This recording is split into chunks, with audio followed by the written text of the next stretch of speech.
This video is brought to you by The Last Book.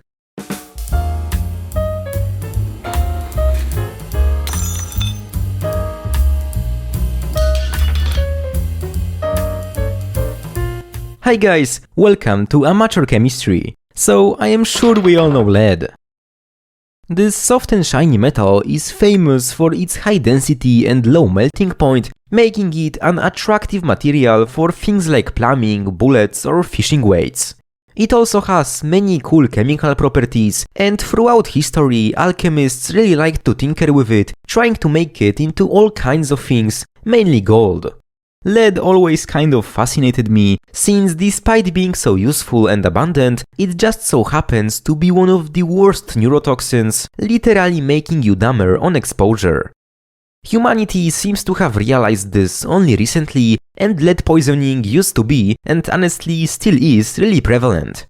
It actually contributed to the fall of the Roman Empire and dumped all of us down a little, since somebody once had the brilliant idea of putting lead in gasoline. It always amazed me just how many things used to be made with lead, and even though it's slowly being phased out, some common items still contain it, albeit in disguise. Take this beautiful shot glass for example. I am sure most of us have seen one of these and wondered why they sparkle so much and make this cool sound. Well, it turns out that all this is due to a metric freak ton of lead in them. This so-called crystal glass contains a decent percentage of it, and it actually slowly leaches into whatever you're drinking to the point where it's quite bad to store acidic beverages in lead glass for extended periods of time. All this always seemed just surreal to me, and ever since finding out about it, I wondered if it would be possible to free the lead from this glass and extract it as a metal.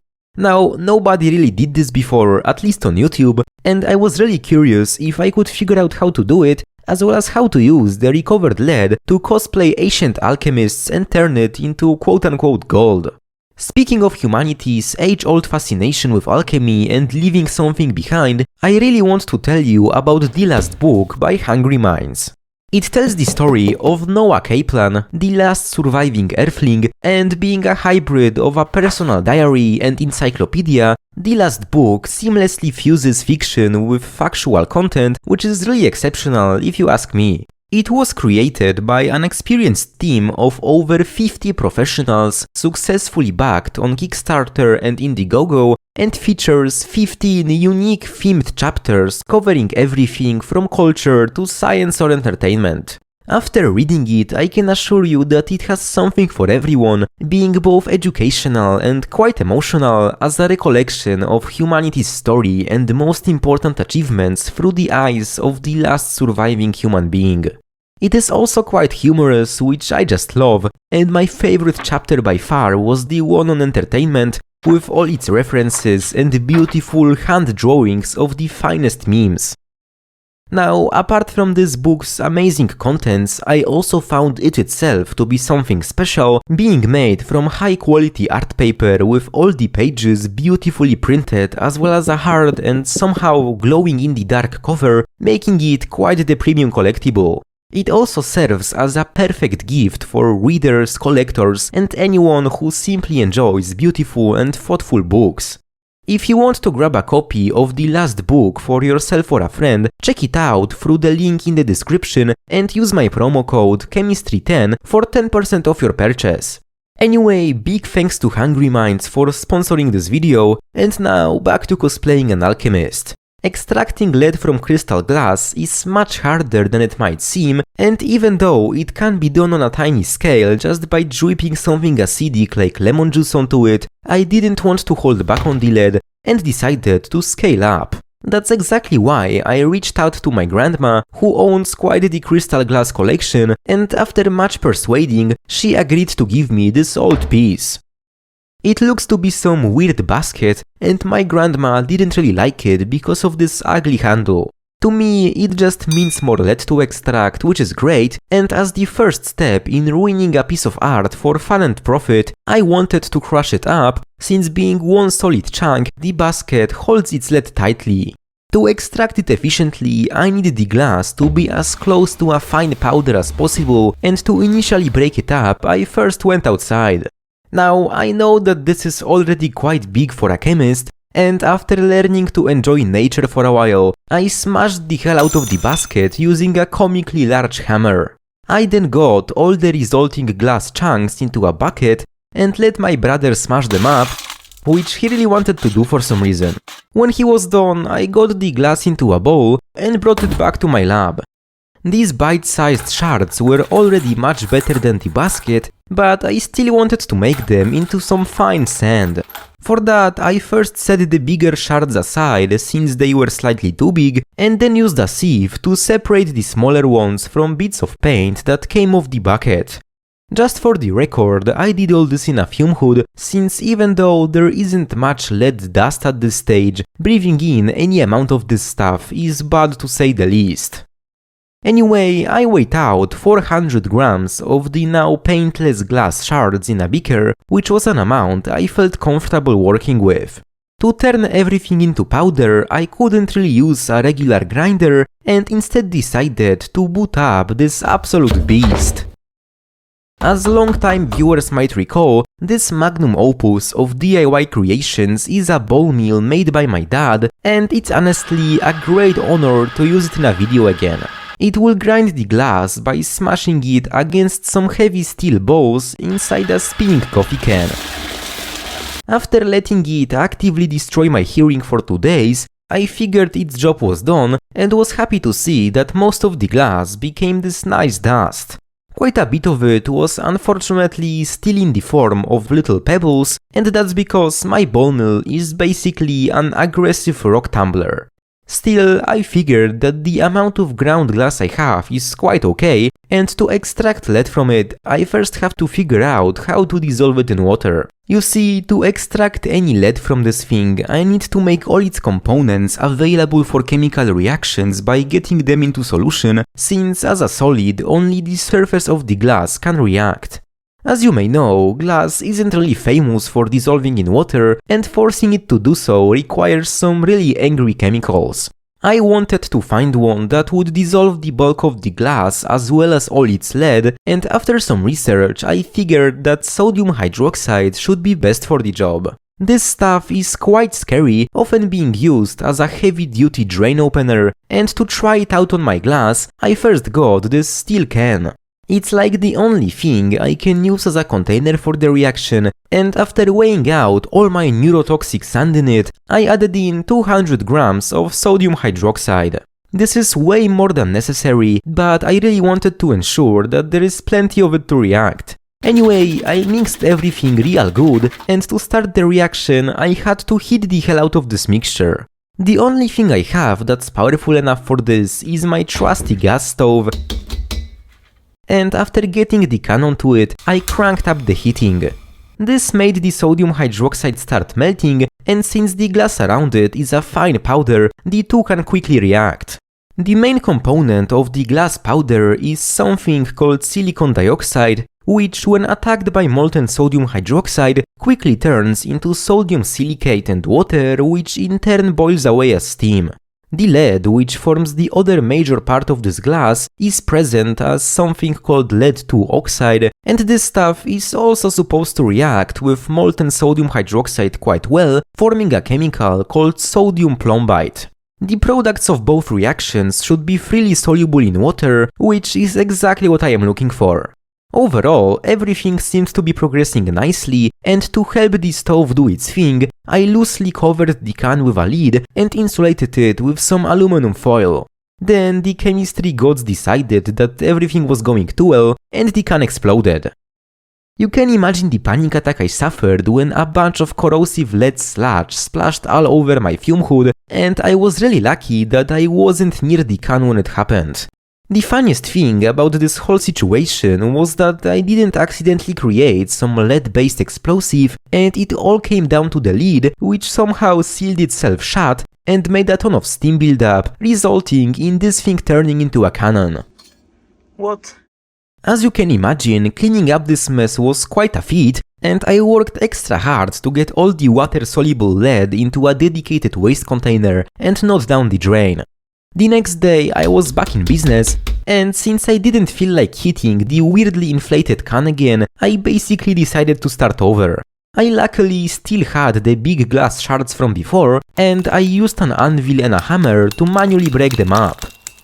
This really helped out my ball mill, which ground everything to perfection, leaving me with quite a bit of high quality glass dust. I figured that I either go big or go home and decided to process it all at once, so I combined it all with 250 grams of sodium hydroxide and this time mixed everything in a blender to ensure even better contact between the reagents. Then I got the reaction mixture into a can and onto my good old stove, this time heating it really gently and without even thinking about using a lid.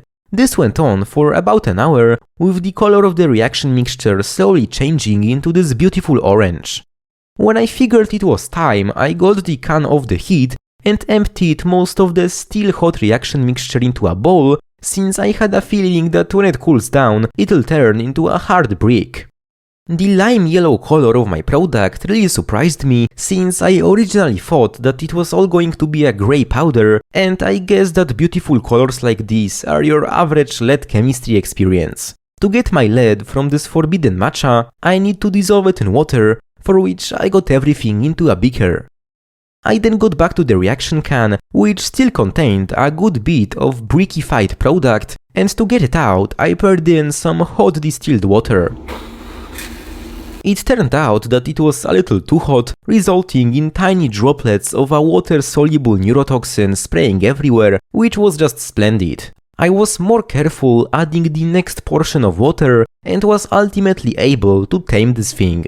I poured the resulting solution into the beaker containing the rest of my product and repeated this process a few more times, eventually dissolving everything. This left me with a muddy solution containing a good bit of sodium plumbite, sodium silicate and unreacted sodium hydroxide, as well as a bunch of this insoluble suspension, which had to be some impurities from the original glass. I really wanted to remove this mud and proceed with a clear solution, but it turned out that filtration wasn't really an option. To remedy this, I basically left this beaker to sit for a month, which made all the mud sink to the bottom.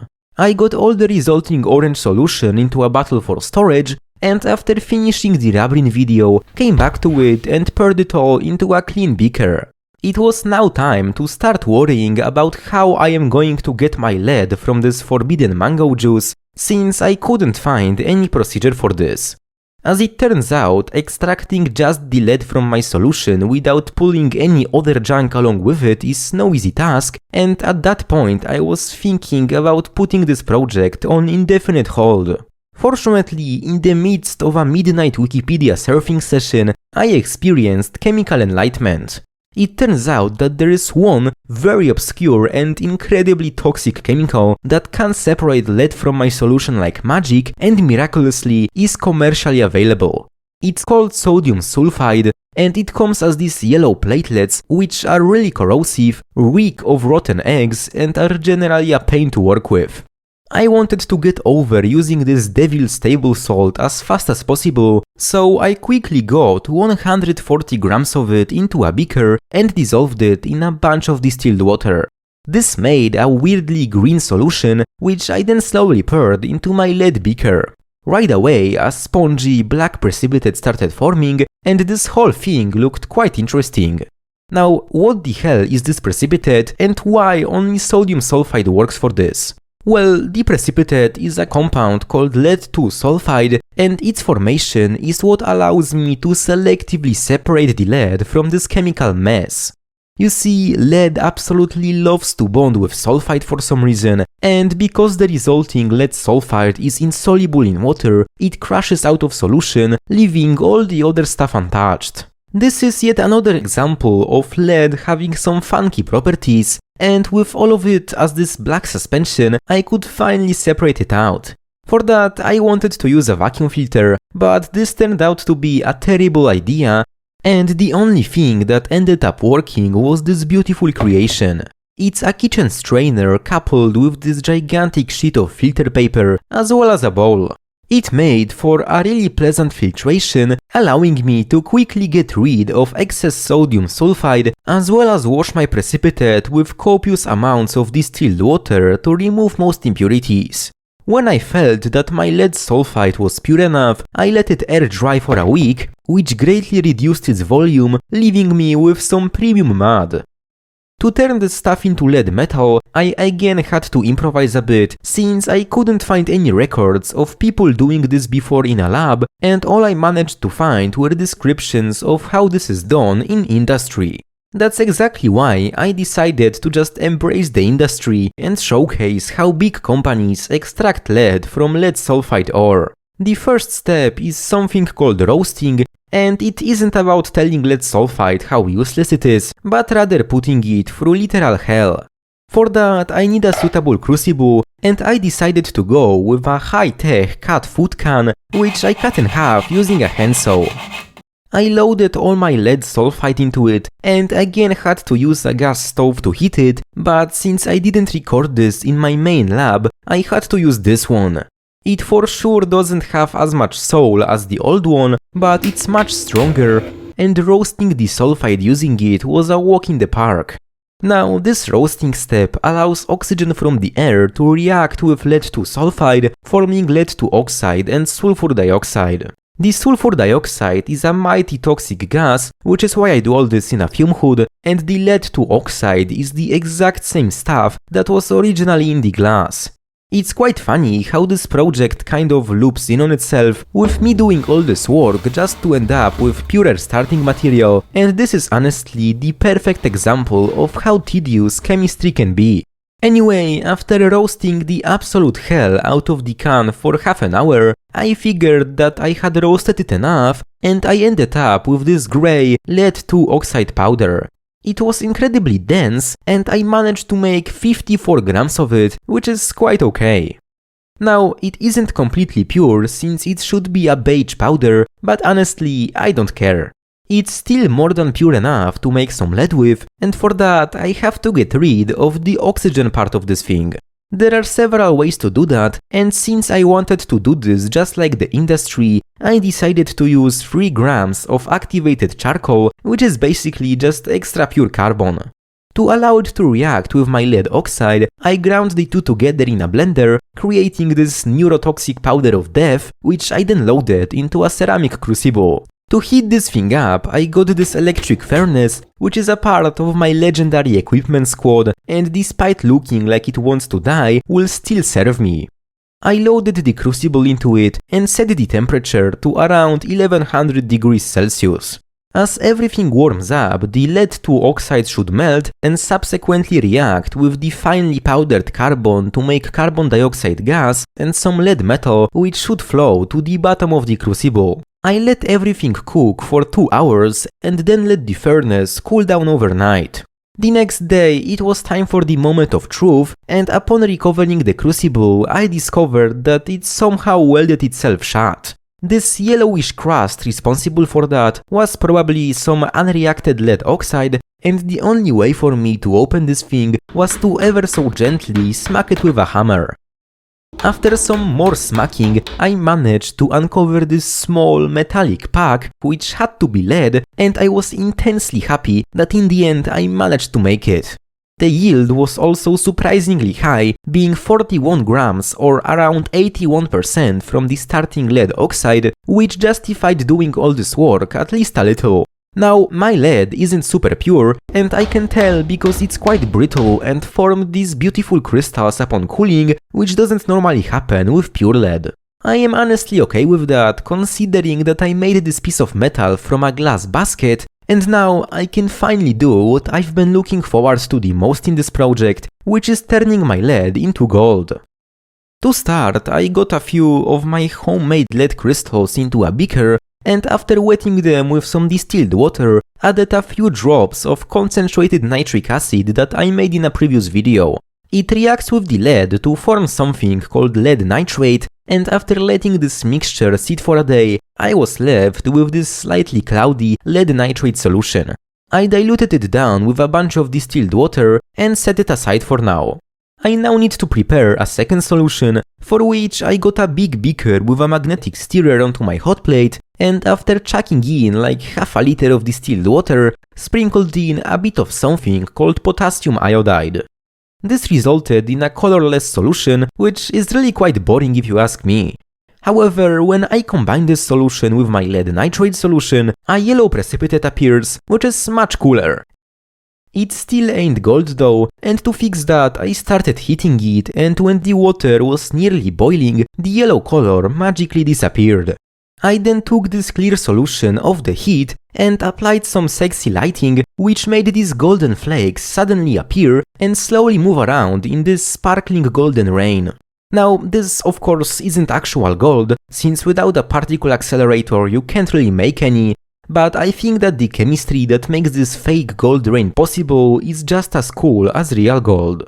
You see, when I combined the lead nitrate and potassium iodide solution, they quickly reacted, forming something called lead iodide in the form of this fine yellow suspension. Lead iodide is normally quite insoluble in water, but if the water is hot and there is a lot of it, some lead iodide can dissolve. In solution, it is completely colorless, and when I force it to precipitate back out by cooling everything down, instead of being an ugly suspension, lead iodide turns into these beautiful crystals. This whole thing is called the Golden Rain demonstration. It's one of my favorite experiments, and I still can't really wrap my head around something so dangerous and common as lead having such diverse and interesting chemistry. What's even cooler, this experiment might as well have started alchemy, since lead and iodide were quite easy to come by even thousands of years ago, and I bet that the person to first discover this thought that they turned lead into gold. Since alchemy is what ultimately became modern chemistry, this experiment holds a special place in the heart of many chemists, and if anything made humans want to learn more about the substances around us, it has to be things like these. Now, what I find really interesting about lead iodide is that it doesn't just kind of resemble gold when floating in water, since even after being filtered out and dried, this stuff is like the best gold ripoff I've ever seen. It also has many other cool properties, like turning red when heated, and I think that I couldn't ask for a better ending to this project. Putting up with explosions, fire and neurotoxins to turn an ugly glass basket into a heavy metal and a golden milestone of ancient chemistry was really quite the journey, and I think that it has been more than worth it. It's projects like these that really make you appreciate the awesomeness of chemistry, and I want to sincerely thank you all for watching, since this video just wouldn't be possible without your support. In terms of what I want to do next, I have a ton of amazing projects planned and want to follow up on things like opals and chlorates, so stay tuned. I hope you all enjoyed this project, and if you'd like to support all the cool stuff I do, please consider subscribing, liking the video and sharing it with a friend. If you want to directly contribute to improving my content, have access to exclusive videos like my lab tour, and get early access to my upcoming videos ad-free, I invite you to become a patron. My patrons provide most of the funds required to keep the channel going, as well as a ton of motivation for me to come up and record all these projects, and I want to dearly thank each and every one of them for their generous support. Anyway, again big thanks for watching, and see you all in the next video.